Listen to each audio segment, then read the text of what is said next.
नमस्कार दर्शकों, planet 9 astro के इस एपिसोड में आपका स्वागत है। मैं हूं मेघना शर्मा। मेरे साथ हैं जाने माने ज्योतिषाचार्य श्री विद्यानंद वाचस्पति जी। नमस्कार पंडित जी। नमस्कार, आपके दर्शकों को भी नमस्कार। दर्शकों, जैसे कि हम आपको ये ज्ञान दे रहे थे, बता रहे थे कि बृहस्पति गुरु राशि परिवर्तन हो रहे हैं। तो पिछली एपिसोड में हमने जाना मेष से लेकर कन्या राशि तक। इस एपिसोड में हम जानेंगे तुला राशि से लेकर मीन राशि तक। गुरु परिवर्तन हो रहे हैं मिथुन राशि में, वह मिथुन राशि में आ रहे हैं और इस बारी गुरु अतिचारी भी हो रहे हैं। वह मिथुन राशि में 5 महीने के बाद आगे राशि में चले जाएंगे। तो इसी चर्चा को हम आगे बढ़ाते हुए अब पंडित जी से बात करते हैं कि तुला राशि वालों के लिए यह गुरु राशि परिवर्तन कैसा रहेगा। तुला राशि वालों के लिए मिथुन राशि नवम भाव में आएंगे जी। नवम भाव गुरु का अपना भाव है जी। कारकत्व उन्हीं को प्राप्त है। काल पुरुष की कुंडली में नवम भाव का भाव गुरु का ही है। जी। तो गुरु यहाँ शुभ अति शुभ प्रभाव देंगे, चाहे वह शत्रु राशि में ही क्यों ना हो। जी। उनका अपना घर है जी। अपने घर में सब बलवान होता है जी। तो भाग्य में अति वृद्धि होगी। अच्छा। जो काम कहीं रुका हुआ हो, प्रबल भाग्य होने के कारण सारे काम सिद्ध होते चले जाएंगे। अच्छा, भाग्य साथ दे रहा है। जी। पिता का भी आशीर्वाद प्राप्त होगा, पिता का सहयोग भी प्राप्त होगा। जी। धार्मिक यात्रा पर भी जाएंगे जी। कोई बुराई नहीं है। अब इनकी 5वीं दृष्टि लग्न पर पड़ेगी। जी। लग्न पर जब पड़ेगी तो एक ही कमी आएगी कि ये थोड़ा जिद्दी स्वभाव के हो जाएंगे। अच्छा। कि हम जो सोचते हैं वही ठीक है। जी। सुनेंगे सबका, करेंगे अपना, लेकिन अपने बड़े बुजुर्गों का सलाह जरूर लेना चाहिए और उसे सुनना चाहिए। थोड़ा सा इसमें सावधानी बरतें जी, तो अच्छा रहेगा। लग्न पर दृष्टि पड़ने के कारण आपका व्यक्तित्व भी धार्मिक होगा जी, तार्किक होगा, बुद्धिमत्ता से लबालब भरे रहेंगे जी, सारे कार्य सिद्ध होंगे जी। अब इसके बाद कितना अच्छा समय है देखिए जी। नवम दृष्टि इनका पड़ेगा पंचम भाव पर। अच्छा। पंचम भाव कुंभ राशि का है जी, जो शनि की राशि है जी। शनि के साथ सम संबंध है इनका जी। तो बुद्धि विद्या विवेक में वृद्धि होगी, न्याय प्रिय होंगे जी, और पंचम भाव संतान भाव भी है जी। तो संतान की शिक्षा भी अच्छी होगी, लेकिन शनि की राशि है वहां पर जहाँ शनि जी का प्रभाव आता है वहां परिश्रम ढूंढता है, शनिदेव परिश्रम कराते हैं। अच्छा, परिश्रम की आवश्यकता है। तो जो विद्यार्थी जी परिश्रम करेंगे जी, उन्हें सफलता उनके सामने खड़ी रहेगी जी। परिश्रम से दूर भागेंगे तो असफलता का भी सामना करना पड़ सकता है जी। अब इसकी नौवीं दृष्टि जी सप्तम भाव पर पड़ेगी जी, जो मेष राशि का है जी। मेष राशि का स्वामी मंगल भी गुरु जी का मित्र ही है, तो इसलिए यहाँ भी शुभ प्रभाव ही रहेगा। अच्छा, सप्तम पर दृष्टि भी शुभ प्रभाव ही देगा। अच्छा। पार्टनरशिप अच्छे से चलेगा, पति पत्नी में सामंजस्य भी रहेगा। चलिए, तो अब पंडित जी ने हमें बताया कि तुला राशि के लिए यह जो परिवर्तन है वो तो बहुत ही बढ़िया रहेगा। अब आगे हम जानते हैं कि वृश्चिक राशि के लिए यह गुरु परिवर्तन कैसा रहेगा। वृश्चिक राशि के लिए मिथुन राशि अष्टम भाव में आएंगे जी, जहाँ गुरु की उपस्थिति होगी जी। ये पहले ही मैं बता चुका हूँ कि गुरु जहां भी होते हैं उस भाव का विस्तार कर देते हैं जी। अष्टम भाव आयु भाव है, ये आयु का विस्तार करेंगे जी, आयु वृद्धि होगी जी। और अष्टम भाव से सप्तम दृष्टि द्वितीय भाव पर पड़ रही है। अब द्वितीय भाव इनकी अपनी राशि है तो वहां भी विस्तार करेंगे। अच्छा, कोई दूसरी राशि होती तो विस्तार नहीं करके सीधे देते हैं, लेकिन अपनी राशि तो वहां विस्तार करेंगे जी। यानी धन की वृद्धि करेंगे जी, परिवार की वृद्धि करेंगे, परिवार की वृद्धि का तात्पर्य है कि जिनका विवाह नहीं हुआ है उनका विवाह भी हो जाएगा जी। जिनका विवाह हो चुका है तो किसी बच्चे का भी आगमन हो सकता है, यानी परिवार की वृद्धि होगी। हाँ, खुशखबरी आ सकती है। खुशखबरी आएगी जी। धन की भी वृद्धि होगी, परिवार में सामंजस्य भी रहेगा। अब अष्टम भाव से पंचम दृष्टि व्यय भाव पर भी पड़ रहा है जी। धन की वृद्धि होगी लेकिन खर्च भी होगा, तो खर्च पर नियंत्रण रखें। ऐसा ना हो कि जितना कमाया उतना खर्च कर दिया, तो फिर कोई फायदा नहीं है। तो पंचम और सप्तम दृष्टि का विवेचन हो गया। इसके बाद नवम दृष्टि आती है चतुर्थ भाव पर। जी। चतुर्थ भाव कुंभ राशि का है, शनि की राशि है, जी। समभाव है, दुश्मनी नहीं है, मित्रता भी नहीं है, संभाव है। तो यहाँ पर फिर जो है सो लाभ ही लाभ है। अच्छा, चतुर्थ भाव घर का होता है, घर का सुख, अच्छा, वाहन का सुख, घर मकान खरीदना चाह रहे हो तो उसकी भी संभावना बढ़ जाएगी जी। और चूंकि शनि का राशि है तो धैर्य भी देता है लेकिन थोड़ा परिश्रम भी करवाता है। कुछ भी प्राप्त करने के लिए, घर का सुख, वाहन का सुख, घर खरीदने के लिए परिश्रम, थोड़ा मशक्कत करना पड़ेगा। पंडित जी, जैसे बृहस्पति ग्रह जो होते हैं इनका जो परिवर्तन है ये बड़ा परिवर्तन कहा गया है कि जैसे ये 3 राशियों पे दृष्टि देते हैं और जहां दृष्टि देते हैं वहां सब अच्छा होता है। कहते हैं दृष्टि में उनकी बहुत हरियाली होती है, अच्छी होती है। तो सब तो अच्छा ही अच्छा आ ही रहा है, थोड़ा सा कहीं ना कहीं गड़बड़ी होती है तो थोड़ा सा होता है, इसका संकेत हम पहले से ही देते हैं। अच्छा। लेकिन हर जगह जहां भी देखिए तो अच्छा ही अच्छा। अब जैसे वृश्चिक लग्न में 5वीं दृष्टि कहां पर रही है? व्यय भाव पर।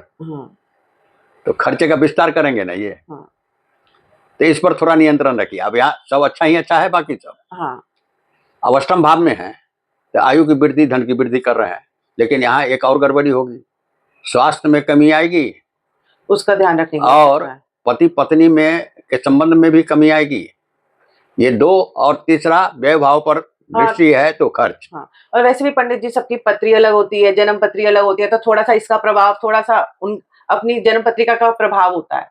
तो उससे जैसे जो आप बता रहे हैं वो थोड़े फलादेश जो आप बता रहे हैं उसमें थोड़े से फलादेश कम या ऊपर या नीचे हो सकते हैं। हाँ, ऊपर नीचे होगा, इसलिए कि सभी लोगों का जन्मपत्री मेरे पास तो है नहीं, कौन से ग्रह की क्या स्थिति है, तो कुछ ना कुछ थोड़ा ना थोड़ा परिवर्तन लाएगा। लेकिन जितनी बातें बताई जा रही है वो तो उतना होगा ही होगा। उसमें थोड़ा ज्यादा कम दूसरे ग्रहों के हिसाब से हो सकता है। अच्छा, चलिए दर्शकों, अब हम जानते हैं कि धनु राशि के लिए यह परिवर्तन कैसा रहेगा। धनु ये मिथुन राशि आएंगे सप्तम भाव में।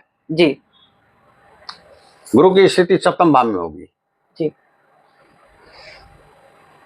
तो यहाँ ये शुभ ग्रह हैं जी, और ये विस्तार करते हैं।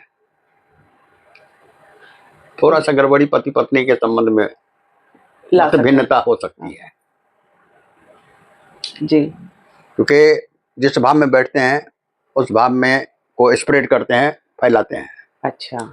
इस कारण से पति पत्नी में थोड़ी मत भिन्नता आ सकती है, वैचारिक मतभेद हो सकता है, और पार्टनरशिप में भी थोड़ा मतभेद हो सकता है। ध्यान रखने की आवश्यकता है। कहा गया है कि गुरु शुभ ग्रह है जी, जहाँ कहीं भी दृष्टि डालेंगे, जहाँ कहीं भी रहेंगे शुभ ही शुभ होगा। ऐसा नहीं है,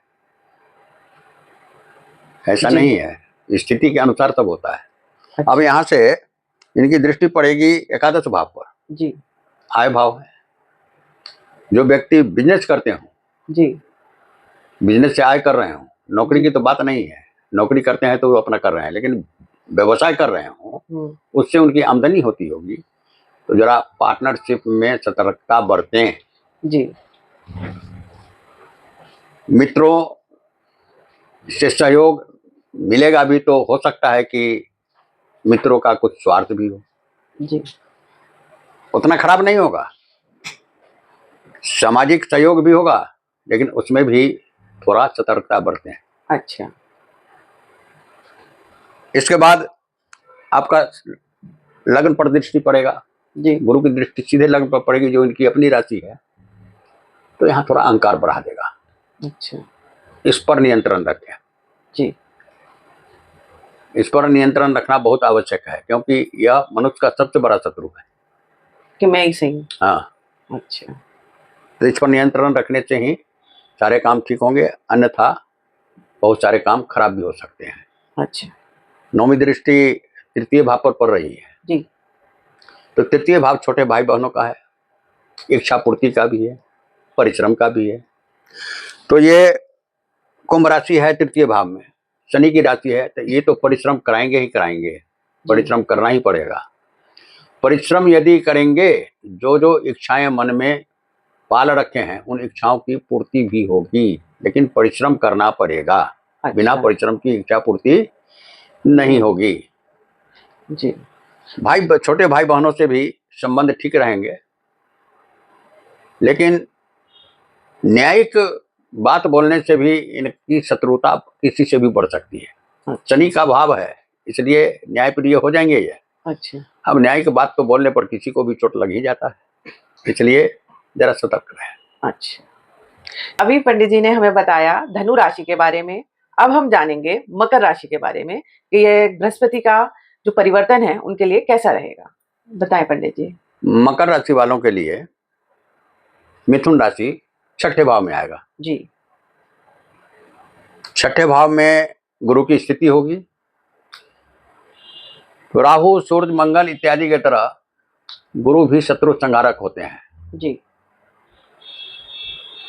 तो सूर्य मारेंगे कानूनी पेच से, मंगल मारेंगे शौर्य और पराक्रम के पेच से, लेकिन गुरु तार्किक पेच से अपने तर्क के द्वारा शत्रुओं को परास्त करेंगे। अच्छा। तर्क के द्वारा अपने स्वास्थ्य की भी रक्षा करेंगे। जी। तर्क के द्वारा अपने कर्जों का भी शमन करेंगे। जी। थोड़ी कठिनाइयां आएगी हैं शत्रु राशि में, शत्रु सर भी उठाएंगे, लेकिन तर्क के द्वारा सबका शमन करेंगे। रोग भी उठेंगे, कर्जे भी उठेंगे, सबका तर्क के द्वारा, अपने बुद्धिमत्ता के द्वारा, अपने ज्ञान के द्वारा अच्छा इसका शमन करेंगे। जी। अब मकर राशि में पंचम दृष्टि दशम भाव पर पड़ेगी। जी। शुक्र की राशि है जी। तो वहां भी वृद्धि करेंगे, करियर की वृद्धि करेंगे, और करियर की वृद्धि करेंगे तो कार्य की वृद्धि होगी, तो आय की भी वृद्धि होगी। लेकिन सप्तम दृष्टि 12वें भाव पर पड़ेगी। जी। तो खर्च भी होंगे। एक तो यहाँ शत्रु राशि में है, रोग शत्रु सर उठाएंगे तो आप तर्क के द्वारा जो कुछ करना है करेंगे, लेकिन खर्च भी बढ़ाएंगे। अच्छा। शत्रुओं के पीछे, रोग के पीछे खर्च हो सकता है। जी। तो इस पर जरा अपना स्वास्थ्य पर भी ध्यान रखेंगे कि खर्च आगे बढ़े नहीं। खर्च पर नियंत्रण कैसे हो, इसका सोच आपको रखना पड़ेगा। अच्छा। इसके बाद नवम दृष्टि आती है द्वितीय भाव पर। जी। तो धन भाव है, परिवार भाव है, जी। कुंभ राशि का है। जी। जी। तो धन, देखिए कुंभ राशि, शनि की बात जहां तक आती है तो वहां पर परिश्रम पहले चला आता है। शनि परिश्रम कराते हैं। जी। तो परिश्रम आप करेंगे तो धन की भी वृद्धि होगी, परिवार भी ठीक रहेगा। तो धन की वृद्धि भी कराएंगे यहाँ पर जी। परिश्रम करने पर, परिवार में भी सामंजस्य रहेगा। लेकिन शनि की राशि है तो हर जगह न्याय की बात बोलने से जरूरत नहीं है। परिवार होता है समझौता के लिए। जी। न्याय पर चलेंगे हम घर के अंदर भी, तो फिर तो मुश्किल आ जाती है। इसलिए यहाँ पर भी समझौता करके, सामंजस्य करके चलना पड़ेगा। जी। चलिए, अब इस श्रृंखला को आगे बढ़ाते हुए अब हम पंडित जी से जानेंगे कि कुंभ राशि के लिए यह परिवर्तन कैसा रहेगा। देखिए कुंभ राशि के लिए मिथुन राशि आएगा नवम भाव में। जी। नवम भाव विद्या बुद्धि विवेक का भाव है। जी। संतान का भाव है। जी। प्रेम संबंध का भाव है। जी। तो गुरु जब यहाँ बैठे हैं, विद्या बुद्धि विवेक में वृद्धि होगी, धार्मिक होंगे आप। जी। उसमें कोई कमी नहीं आएगी। जी। विद्यार्थी जो होंगे उनको सफलता मिलेगी, परीक्षाओं में सफलता मिलेगी, विद्याधन में सफलता मिलेगी। जी। अब प्रेम संबंध वालों के लिए उसमें भी सुधार आएगी, विवाह होने की संभावना बढ़ जाएगी। जो दिक्कतें आ रही थी, दिक्कतें समाप्त होगी। जी। अब यहां से पंचम दृष्टि नवम भाव पर पड़ेगा। अच्छा। नवम भाव भाग भाव है, पिता का सुख, पिता का स्वास्थ्य का भाव है। जी। धार्मिक यात्रा का भाव है। तो यहाँ शुक्र की राशि है तुला राशि जी। है तो शत्रु राशि, लेकिन है तो वो भी गुरु जी और शुभ ग्रह। आईपीएस अफसर वो भी हैं, कम तो है नहीं। वो तो है। तो यहाँ शुभ फल ही प्रदान करेंगे, क्योंकि त्रिकोण में बैठ के त्रिकोण को देख रहे हैं तो शुभ फल ही प्राप्त करेंगे। अच्छा। पिता के स्वास्थ्य में थोड़ा कमी आ सकता है, लेकिन आशीर्वाद प्राप्त होता रहेगा। अच्छा। धार्मिक यात्रा पर भी जा सकते हैं। मतलब नव भाव से एक धर्म स्थान को भी देखा जाता है कि इंसान ज्यादा धार्मिक हो जाता है, या उस पर ज्यादा चलने लगता है, धार्मिक कार्य काज में ज्यादा आगे बढ़ चढ़ के भाग लेता है। तो थोड़ा खर्च भी बढ़ाएंगे आप। अच्छा। लेकिन खर्च पर थोड़ा नियंत्रण रखिएगा तो अच्छा रहेगा जी। आवश्यकता के अनुसार धार्मिक यात्रा करें, भाग्य में वृद्धि भी होगी। जी। भाग्य की भी वृद्धि होगी, लाभ ही लाभ होगा। क्योंकि अब देख लीजिए, पंचम भाव में गुरु बैठे हैं, उनकी सातवीं दृष्टि कहाँ जाएगी? एकादश भाव पर, लाभ भाव पे, लाभ भाव पे, सामाजिक भाव पे, मित्र भाव पर, और वहां इनकी अपनी दृष्टि है, अपनी राशि है। तो आय में तो वृद्धि काफी होगी जी। अधिक से अधिक आय होंगे, मित्रों का सहयोग भी प्राप्त होगा। अच्छा। सामाजिक प्रतिष्ठा में भी वृद्धि होगी जी। आजकल का तो जमाना है कि अर्थ जहां आया तो वहां सब कुछ अपने आप चला आता है। तो भाग्य में भी वृद्धि दे रहा है, आय की भी वृद्धि होगी, मित्रों का सहयोग प्राप्त होगा, सामाजिक प्रतिष्ठा बढ़ेगी। तो फिर अब चाहिए क्या? अब यहां से नवम दृष्टि पड़ता है लग्न पर। अच्छा। अब लग्न जो है सो फिर कुंभ राशि का है जी। तो लग्न का मतलब है, कुंभ राशि का मतलब है परिश्रम। परिश्रम से दूर नहीं भागना होगा, और ज्यादा न्यायिक बनने का कोशिश मत कीजिए हर जगह। अच्छा। क्योंकि न्याय प्रिय बहुत कम लोग होते हैं जी। और जहाँ न्यायिक बनिएगा तो वहीं विरोध पैदा हो जाएगा। जी। हम जो सोचते हैं वही ठीक है, बाकी सब गलत है, इस भावना से दूर रहिए। अच्छा। तब जाकर के कहीं आपका जीवन ठीक रहेगा। अच्छा। कुंभ राशि के लिए तो पंडित जी ने काफी अच्छा बताया कि सब बढ़िया ही होगा। तो अब हम जानते हैं मीन राशि के लिए ये परिवर्तन कैसा रहेगा। मीन राशि के लिए भी बहुत ही अच्छा रहेगा। मीन राशि खुद बृहस्पति देव की राशि है। बृहस्पति देव की राशि है जी। और मीन राशि वाले लोगों के लिए मिथुन राशि चतुर्थ भाव में आएंगे। अच्छा। गुरु भी चतुर्थ भाव में होंगे, है तो इनका शत्रु राशि। जी। सुख, घर का सुख, वाहन का सुख, माता का सुख देंगे, लेकिन इसमें थोड़ी कठिनाइयां जरूर पैदा करते रहेंगे। कुछ ना कुछ कठिनाइयों के साथ सुख प्रदान करेंगे ये। इनका पंचम दृष्टि अष्टम भाव पर जाएगा। जी। अष्टम भाव तुला राशि का है और अष्टम भाव आयु भाव है। जी। आयु की वृद्धि करेंगे ये। जी। और धन की भी वृद्धि कैसे करेंगे? क्योंकि चतुर्थ भाव से इनकी दृष्टि दसम भाव पर होगी जी, जो इनकी अपनी राशि होगी जी। अब कैरियर में इतनी वृद्धि कर देंगे, कार्य में इतनी वृद्धि कर, किसके बारे में बता रहे थे? कैरियर में वृद्धि होगी, कार्य में वृद्धि होगी जी। तो उसके बाद का भाव कौन है? एकादश भाव, आय भाव। वो तो ऑटोमेटिक अपने आप वृद्धि बढ़ जाएगी, आय की वृद्धि हो जाएगी। अच्छा। क्योंकि एकादश भाव बना ही इसलिए है, कार्य भाव के अनुसार आय भाव की स्थिति होती है, लाभ मिलता है। लाभ मिलता है। अच्छा। हम जैसा काम करेंगे वैसा हमको लाभ मिलेगा। जी। तो धन की वृद्धि, आयु की वृद्धि, जी, धार्मिक यात्रा, जी, इसके बाद कुछ मशक्कतों के साथ, जी, कुछ दिक्कतों के साथ भी घर खरीदना हो, गाड़ी खरीदना हो, जी, तो इसकी माता का सुख भी प्राप्त होगा, लेकिन इसमें थोड़ा कुछ कमी रहेगी जरूर। अच्छा। पूर्ण रूपेण माता का सुख प्राप्त नहीं होगा, क्योंकि शत्रु राशि में है, इसलिए ये बात आएगी। और व्यय भाव पर दृष्टि है इनकी, तो खर्चे भी होंगे। अच्छा। तो खर्च से बचिए जी, खर्च पर नियंत्रण रखिए, क्योंकि कैरियर, कार्य की वृद्धि हो रही है, आय की वृद्धि होगी, धनागमन होगा, पर लेकिन खर्चे भी हैं, तो जितना आया उतना ही गया कर दीजिएगा तो फिर क्या फायदा। इसलिए खर्च पर नियंत्रण करके चलिए तो अच्छा रहेगा।